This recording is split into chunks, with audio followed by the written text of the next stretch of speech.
जो फेसबुक के अंदर काम कर रहे हैं उनको भाई इंगेजमेंट नहीं बढ़ रही और पता ही नहीं कि इंगेजमेंट किसे कहते हैं। तो इंगेजमेंट भाई बहुत तरीके से बढ़ाई जा सकती है। बहुत तरीके हैं इंगेजमेंट की। पहले जो जिसका पोस्ट आपके सामने आता है वो उस पोस्ट पे लाइक कमेंट और शेयर करो, उससे भी इंगेजमेंट बढ़ सकती है।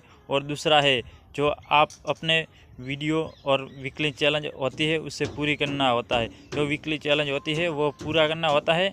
और जो आप वीडियो बनाते हो वो अच्छी क्वालिटी ना होना चाहिए और अच्छा वीडियो बनाना चाहिए दमदार, उससे भी आपकी इंगेजमेंट बढ़ सकती है। और ज़्यादा लोगों तक पहुँचेंगे तो इंगेजमेंट ज़रूर बढ़ेंगी। इसलिए आपको वीडियो अच्छा बनाना होगा और आपको जो वीकली चैलेंज है वो पूरी करनी होंगी। और तीसरा जो मैंने बताया कि आपको भाई बहुत तरीक़ा से हो सकती है, लेकिन आपको जिसके पोस्ट आती है उस पोस्ट पे लाइक कमेंट शेयर करना है। ये 3 तरीके हैं इंगेजमेंट बढ़ाने के लिए फेसबुक के अंदर। ये 3 तरीके आपने आजमाए तो आपको ज़्यादा ही ज़्यादा लोग आपको पहचानेंगे और आपकी इंगेजमेंट बढ़ेंगी और आपका वीडियो लोग देखेंगे।